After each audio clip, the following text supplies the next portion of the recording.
Assalamu alaikum, salut les amis, bonjour à tous, bienvenue dans la salle d'élevage. Alors aujourd'hui, petite vidéo pour vous parler des conditions, de mes conditions d'élevage, et des produits que j'utilise. Premièrement, je voulais juste ajouter une petite parenthèse. J'utilise peu de produits car les produits, en général, quand on met beaucoup de produits ou d'antibiotiques, malheureusement, ça fait des oiseaux dépendants à ces produits-là. Du coup, lors d'un achat, quand les oiseaux sont habitués aux antibiotiques ou aux produits en général, quand on arrête ces produits-là, souvent malheureusement les oiseaux tombent malades ou décèdent.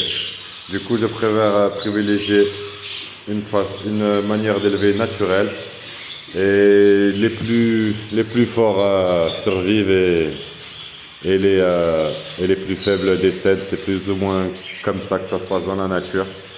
Voilà. Donc j'utilise quand même pas mal de produits, quand même pas mal de produits. Voilà, je pense que c'est quand même bien d'avoir un minimum. Et le mieux, c'est de privilégier des produits naturels quand vous en avez l'occasion. Donc, sans plus attendre, je vais vous parler juste de ma manière, comment ça se passe l'élevage en général. Bon, moi, comme vous voyez, j'ai des cages de reproduction, d'accord, avec des nids. Ça, c'est la base pour tout élevage. Alors, moi, j'ai pas de programmateur pour tout ce qui est lumière. Je viens le matin, j'allume la lumière et j'éteins le soir. Je mets en période de production plus ou moins 12 à 13 heures de lumière. 12 à 13 heures de lumière. C'est pas précis.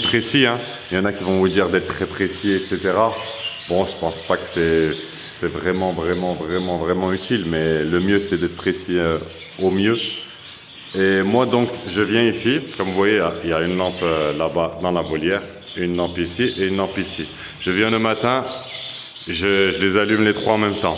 Le soir, pour pas tout éteindre d'un coup, j'éteins celle-là et celle de la volière. Et il reste la petite ici au milieu qui fait une petite lumière. Du coup, je les laisse comme ça 10-15 minutes pour qu'ils comprennent que c'est l'heure de dormir, et après j'éteins celle-ci. Voilà les amis, ça c'est premièrement. Je n'ai pas de chauffage non plus. Je n'ai pas de chauffage.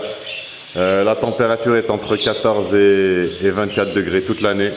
Ça descend pas moins de 14 et ça monte pas plus de 24. Voilà. Là, le matin, avec la fenêtre ouverte, comme vous voyez, 14,5 en plein hiver et 47% d'humidité. Bon, ça c'est parce que j'ai ouvert la fenêtre, mais quand je ferme la fenêtre, ça monte facilement à 65%, 70% d'humidité. Donc voilà, j'utilise un thermomètre, c'est important pour voir l'humidité et la température. La température, c'est important que ça ne baisse pas en dessous des 10 degrés, parce que les oiseaux, quand ils ne sont pas habitués, ça peut provoquer des maladies ou tout simplement qu'ils ont froid, quoi. Et 46%, ça c'est pas un bon taux d'humidité. Le taux d'humidité que vous devez avoir dans la pièce d'élevage, c'est vraiment entre 50 et 60 et 80. Soit 50 et 80 d'humidité, c'est l'idéal. Ne pas descendre en dessous de 50, c'est bien. Et ne pas aller plus de 80 parce que ça peut provoquer certaines maladies et certains problèmes dans l'élevage. Donc voilà ce que j'utilise. Pas de chauffage comme je vous disais, pas de climatisation non plus. Voilà. On va vous parler des produits maintenant que j'utilise, des graines, des pâtés que j'utilise, etc. Parce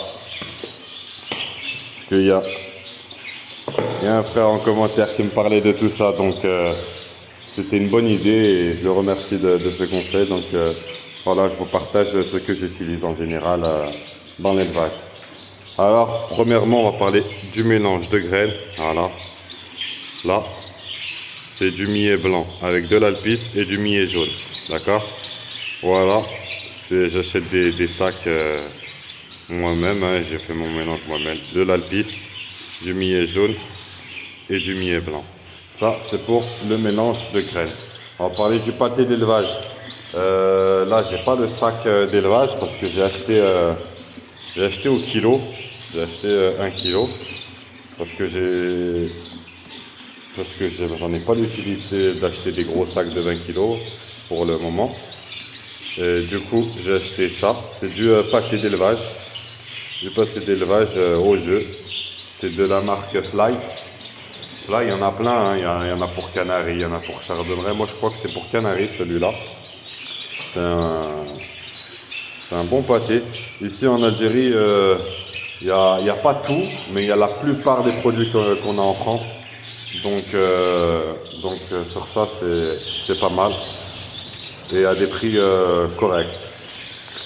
Donc, comme je vous disais, le pâté d'élevage, c'est important pour les oiseaux. Ou sinon, moi, j'en mets pas trop de ça et je préfère... Enfin, ça dépend. Quand j'ai le temps de cuire des œufs, je cuis des œufs durs, quoi. Et ça va très bien aussi. Ça va très bien aussi faire cuire des œufs durs et leur mettre, c'est très bon, c'est plein de protéines. Et ça, c'est quand on n'a pas le temps, ben, c'est bien aussi. Voilà, c'est déjà tout prêt et c'est bon pour les oiseaux. Voilà pour le pâté d'élevage. C'est du Fly, il y en a plein. La marque Fly, elle est très, très connue, très bonne. Il y a le Versailles qui sont très bons. Il y a plein d'autres marques qui sont très bons. La plupart des pâtés aux œufs sont très bons. Donc voilà, c'est très bon en période d'élevage, surtout quand on les coupe, excusez-moi, on dégèle. Donc on va parler des produits que j'utilise. Ça, c'est la base que j'utilise. Le premier produit que j'utilise quand un oiseau rentre à la maison, je le mets pas dans la salle d'élevage, j'ai une autre pièce spéciale, je lui donne directement de l'Ivomec.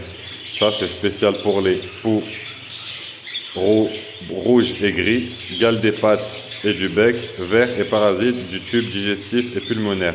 Ça, c'est un produit indispensable. Il y a celui-là que je privilégie et il y en a un autre, Exalt. L'Exalt aussi, c'est très bon.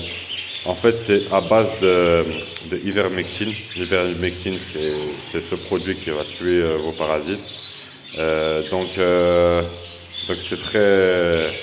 c'est un produit indispensable.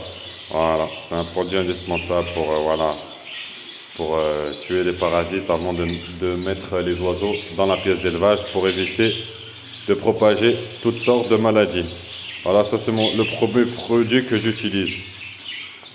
Deuxième produit que j'utilise aussi souvent, c'est du spray. C'est de l'insecticide, hein, tout simplement. Ça, c'est important aussi pour... voilà. Moi, je viens, par exemple, ici, voilà. J'en mets surtout sur les nids. Un petit pchit, c'est tout. Seulement un petit pchit.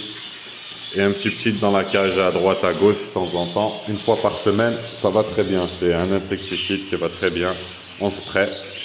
Que vous trouvez facilement en animalerie. Et voilà, très efficace. Un produit indispensable pour l'élevage, c'est le calcium, les amis. Le calcium, alors moi, ce que j'utilise en calcium, attendez, excusez-moi, j'ai oublié de vous mettre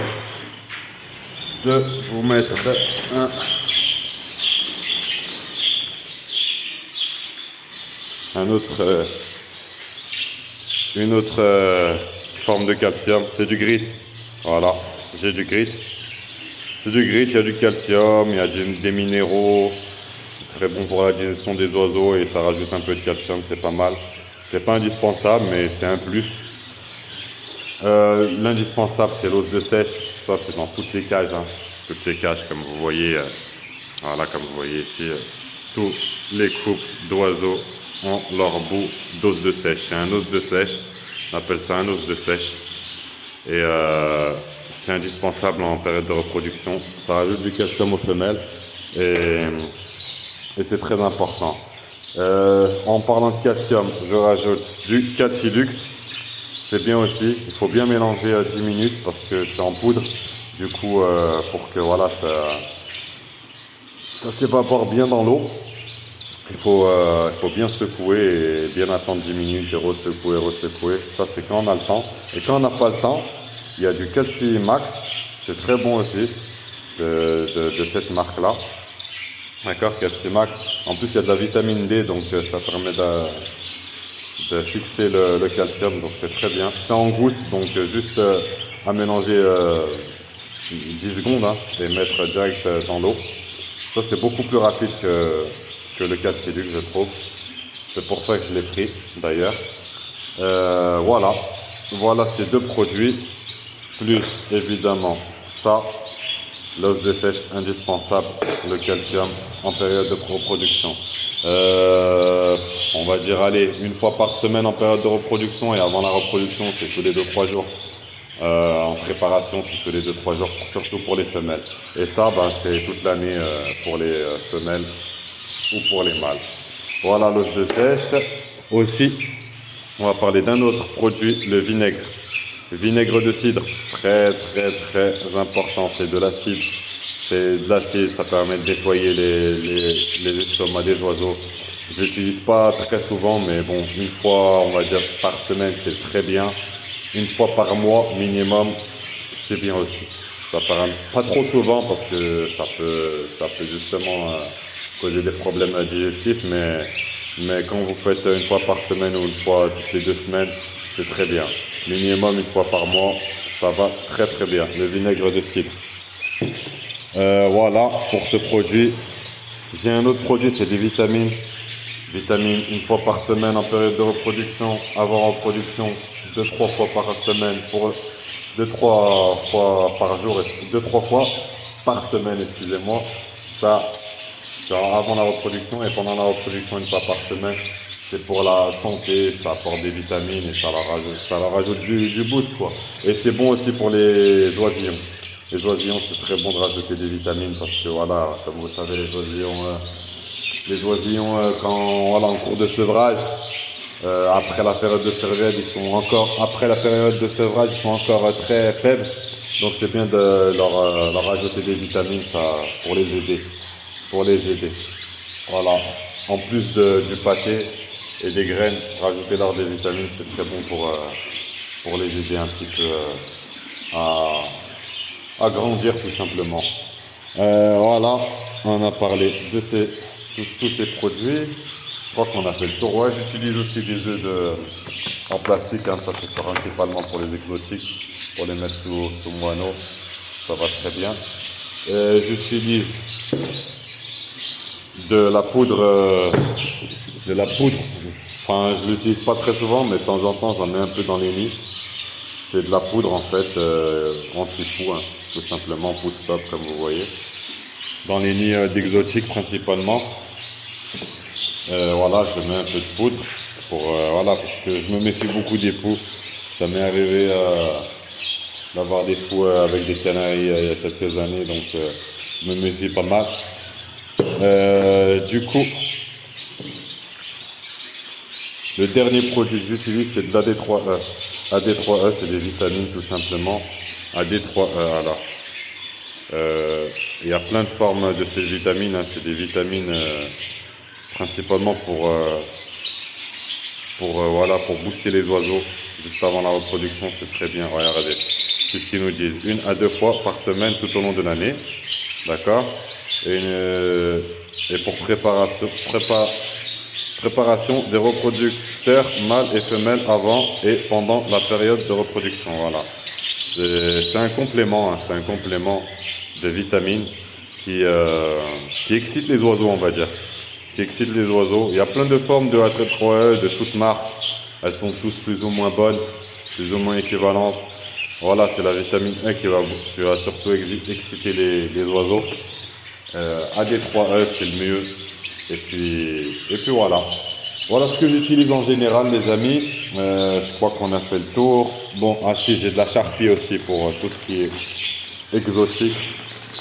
Au canari, au chardonneret, ou tous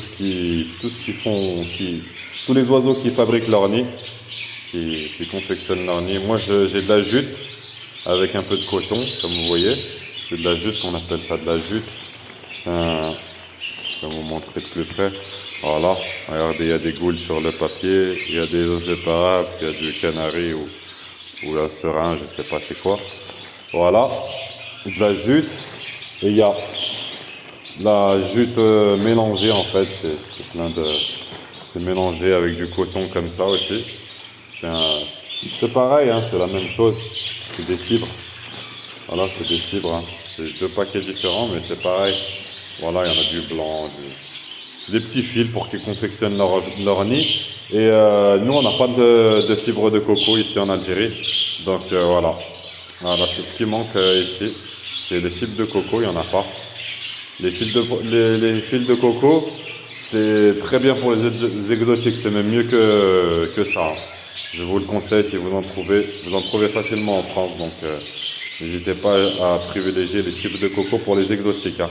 Pour les canaris et tout ce qui est chardonneret, c'est mieux cela.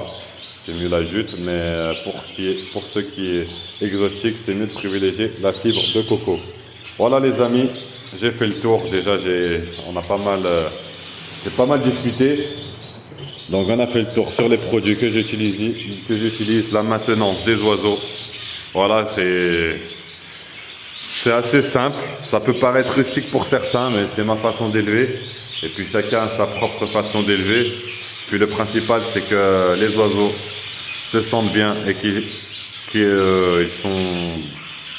sont dans de bonnes conditions d'élevage.